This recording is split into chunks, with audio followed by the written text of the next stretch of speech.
From WMHS, this is Monticello Today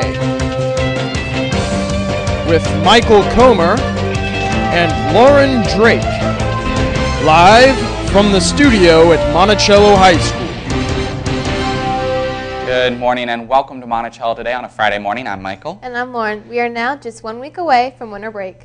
And it's Friday, so of course Dr. Turner will be here this morning to host this week's edition of Turner Time. But before Dr. Turner gets his turn, we have some announcements to share with you. And Thomas will have today's sports report. I know it sounds crazy, but it is already time to start thinking about classes for next year. The Curriculum Expo is a great opportunity to explore the options available at MHS. The expo will be held on Tuesday from 7 to 8:30 in the gym. See your counselor if you have any questions. And here's a reminder to all potential MHS driver education students. The fee for behind the wheel will be increasing to $280 beginning January 7th of 2013. Registration openings will fill up quickly as soon as the second semester begins, so register in early January to secure your spot. Have you ever considered taking band at Monticello? Maybe you should. There are many different programs to participate in, whether it's percussion, marching, or something else. You are bound to find your niche in band. Here's more on what band has to offer.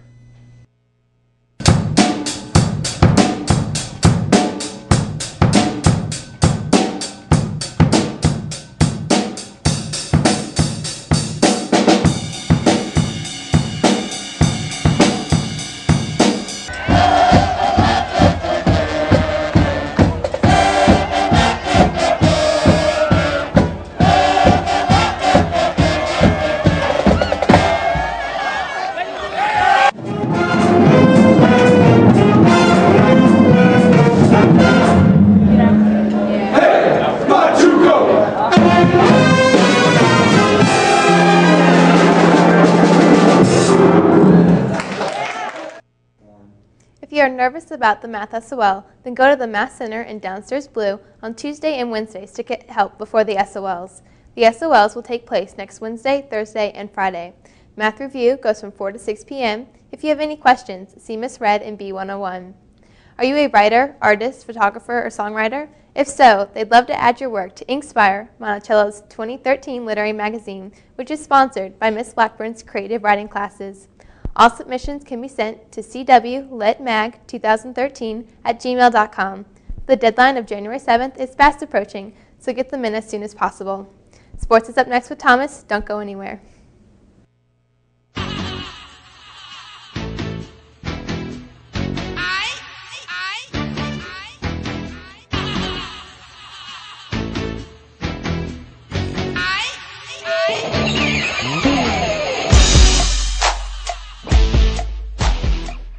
Good morning, Mustangs, and happy Friday. I'm Thomas here with the last sports report of the week. Last night, the boys' swim team put their names in Monticello history once again. They beat Western for the first time ever in a dual meet, winning by 4. Keenan Socher contributed to that win by qualifying for states in his 100 backstroke. The girls were not as fortunate, losing to Western and Fluvanna. Today, the girls' basketball teams will travel the long distance to Heritage to play their games. JV will compete at 6, and varsity will follow at 7:30. Also, the indoor track teams have a meet away at Woodbury Forest this afternoon, and the wrestling team will go to Lee Davis both today and tomorrow for their matches. That's all I have for you in sports today. Turner Time is just moments away, but first, take a look at what a junior-senior internship at Monticello can offer you.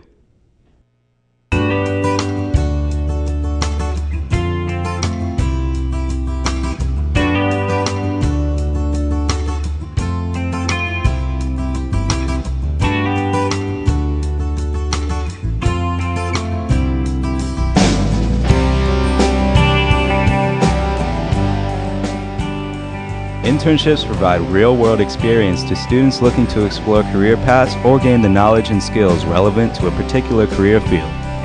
Interns must seek out and find a willing sponsor who assigns specific tasks and evaluates the intern's overall work. This program requires students to submit an application, recommendations, and meet specific criteria. Internships are an excellent way to begin developing and maintaining valuable professional network connections. Internships have helped students to explore and gain experience in career fields such as agriculture, finance, music, architecture, journalism, law, computer science, manufacturing, education, engineering, medicine, and many more. In the past, Students have interned at ACAC, the American Red Cross, the Charlottesville Police Department, Martha Jefferson Hospital, John Paul Jones Arena, and Monticello Media. If you want to explore a career and get credit for it, sign up for Junior Senior Internship today.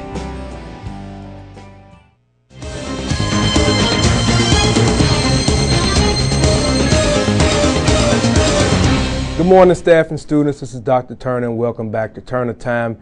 Actually, this is the first week, I guess in 2 weeks, that we've been live, and because I had some conflicts in my schedule, had to actually tape Turner Time and get the crew to show it on Fridays.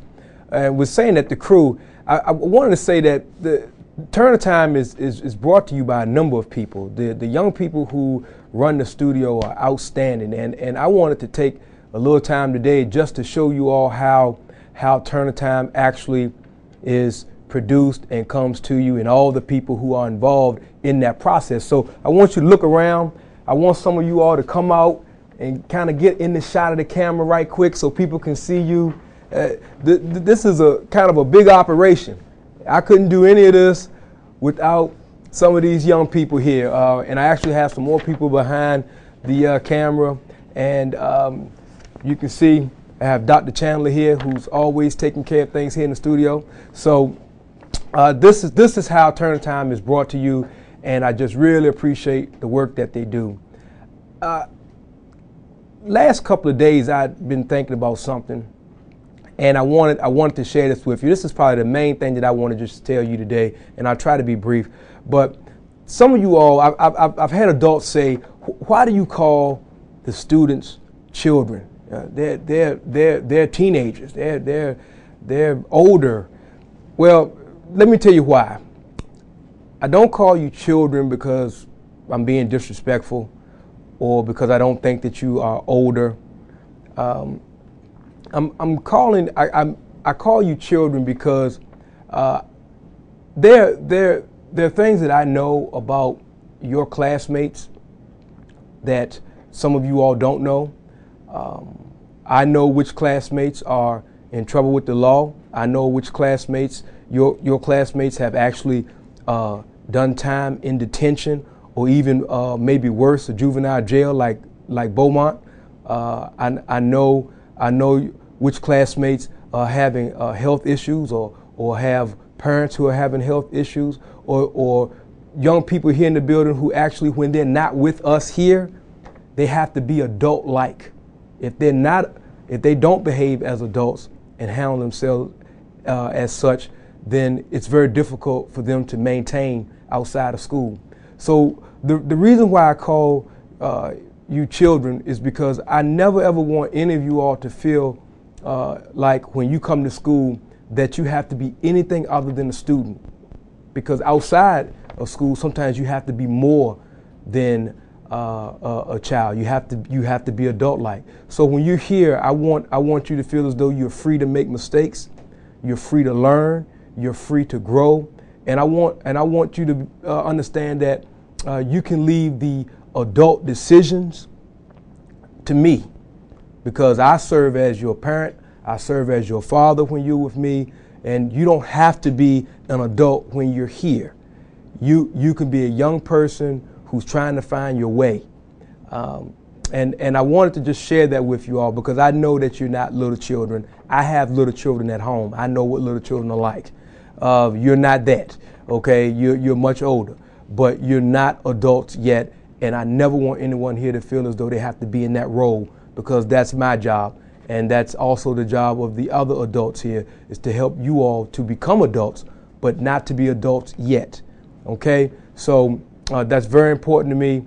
I've had plenty of college courses. Obviously, I'm a doctor, so I've had classes, and I've had adult, human growth and development courses. I'm certainly aware that you're not a child, a baby, but I do not want you to feel as though you have to be an adult here.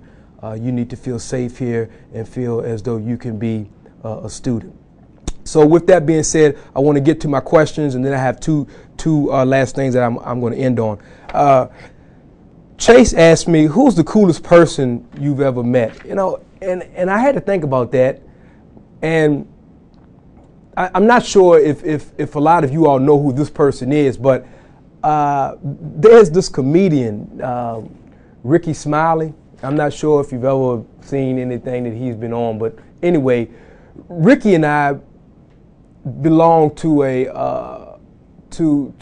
an organization. We're both members of a particular organization, and he actually came to Charlottesville, and I had a chance to actually hang out with him, and that was kind of an eye-opening experience, because here this guy is a movie star and everything, and we did have something in common, but it was just kind of fun to hang out with someone who actually has done a lot, been on movies, radio show, all kinds of stuff, and just to see that he was a pretty regular guy was pretty exciting. So I kind of enjoyed that, and he's a cool person. And the craziest place you've ever been, Chase actually asked me that too. You know, I tell you what, I've been on a couple of cruises, and at like midnight on a cruise ship, when they put out all that food, it's amazing to watch those people go after that food. That seemed to be a really crazy environment, and in general, kind of a party all day long on the cruise ship. So I thought that was kind of crazy, because I'm kind of a pretty quiet guy. You wouldn't believe it, but when I'm at home, I'm really quiet. I spend most of my time flipping. If I'm watching TV and not doing something with my children, I spend most of my time kind of going between ESPN and the Food Channel. I really like Chopped and the Iron Chef. So I don't do much. So to see people kind of act that crazy and be all over that boat was kind of a shock to my system. So with that, I'm going to end on this. I had a special request. I want to say happy birthday to Elizabeth Zimmerman. She'll know probably who that's from. And I'm going to end on this. At the end of Turn of Time, I need to see Mr. Jaleel Mosley in my office. Thank you.